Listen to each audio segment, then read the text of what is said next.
in Sinaloa, for example, if you've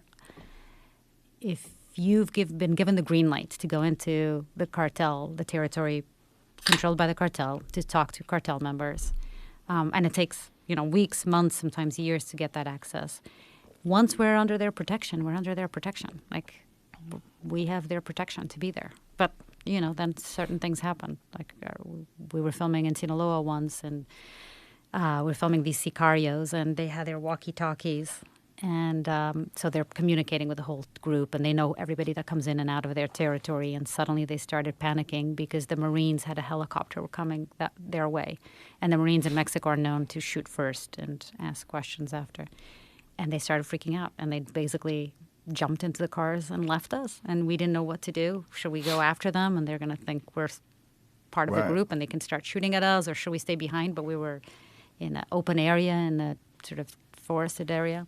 Should we try to hide? And then we're going to really look suspicious. So it was crazy. What did you do? We got in a car and followed them, and then spent the day with them doing cocaine all day because it wasn't safe for us to leave until the night. So they just do cocaine all the time? They do a lot of cocaine. And funny story, my director of photography, Fred Manu, who was a director of photography for Bourdain on Parts Unknown before, and we were filming the scene, and we driven into the Sierra Madre Mountains, and then we had to walk for a mile or two to a place where they felt comfortable showing us their guns, and they were going to start shooting, and they would give us the interview of why it was the story about the American guns flowing down south and how they're used in the violence. And we're walking there, and suddenly Fred basically turns to us and says, "I don't feel good." And he had a massive case of what is it that you call it? The revenge? Montezuma's revenge.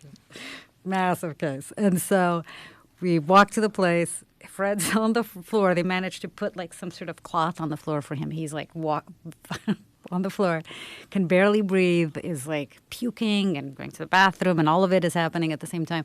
And the guy is constantly offering him cocaine and telling him, "Dude, this will fix you, my friend. You have no idea. Do this. I am telling you." Fred did not take the cocaine. But, would the cocaine have helped him, he thinks? He was absolutely sure the cocaine would have helped him. I don't know. What if it did? Yeah. What if that's the cure? What else was in the cocaine? We don't know. Well, these guys are probably getting pure cocaine. Oh, yeah.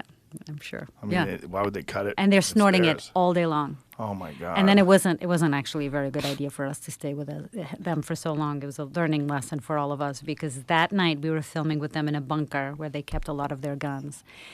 And one of them had been snorting cocaine all day and basically pulled the trigger on the floor, and the bullet came out just like 2 inches from Fred's head because he was in the bunker right in that hole. And it could have been really bad. Oh, Jesus. Yeah. So don't coked up spend sicarios a lot of time with coked up in sicarios. Mexico. Oh, my goodness. Yeah. And how often are those guys killing people? Oh, very often. They also told us all. So they're not considered assassins per se. They're sicarios. They're hitmen, right? Because they're not.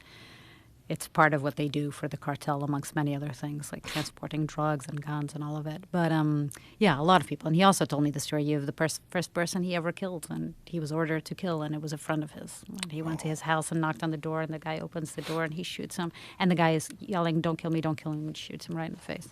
Oh, boy. Yeah. Terrible. That's all what happens when you make drugs illegal, because then the criminals are selling them. Yeah.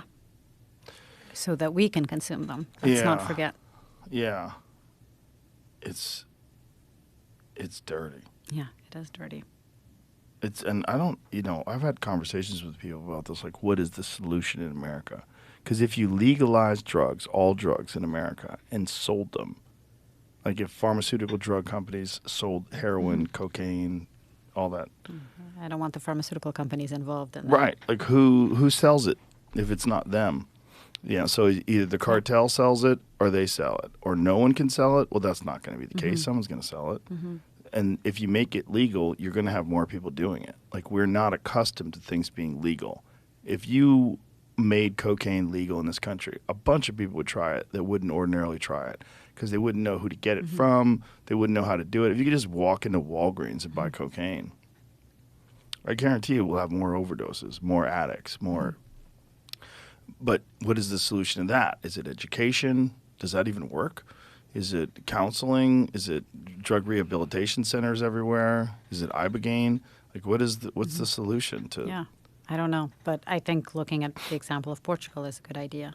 Yeah, but we're not decriminalized Portugal. it. The problem is like what we talked about, like prison guard unions, Yeah. privatized prisons, the state of the policing in this country, and the way it's done, and the amount of people that are in jail in this country is so insane. Yeah, yeah. There's no easy answer, which is why no one has tried Yeah. to solve this.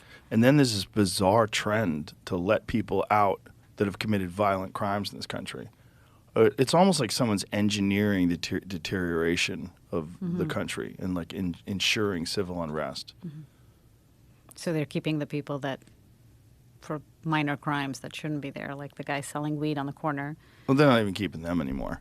now. No, I mean, it's like Los Angeles in particular is just nuts. It's just nuts. They have these district attorneys that are funded by George Soros, and they put them in, and these people, their mandate is to let as many people out as possible. And violent crime, whatever it is, no cash bail, they're just letting people out. And they're letting people out of prison that are violent prisoners. It's And like what's the idea behind that? that the prison system's unjust. That's the narrative. But the end result is people are unsafe because you've already created this environment with prisons and with a lifetime of crime. These people they're habitualized. They're criminals. And then they've committed violent crimes, and then you let them right back out on the street. Right. Yeah, it's wrong. I don't know enough about it. But I do think that we tend to look at the problem the other way around. I think that we tend to look at how to try to stop the problem when it's already a problem without actually tackling the root causes of what is Sure. happening and why it's happening, right? Yeah, we've talked about that many times on this podcast. Like, if you wanted to solve the root cause, you would clean up in inner cities. That's what you would do. You'd take these crime-ridden, drug-ridden, gang-infested communities, and you'd invest in a massive amount of money and resources into fixing and rehabilitating them. Yeah. And the money that we have spent just in the Ukraine war could have done that many times over in this country. And they've not lifted a finger to stop it. It's almost like there's a formula to ensure control and power, and you need a certain amount of crime and violence. You need a certain amount of people in prison. You need a certain amount of despair in the inner cities to ensure that people don't rise up and figure out the system and realize they've been screwed over.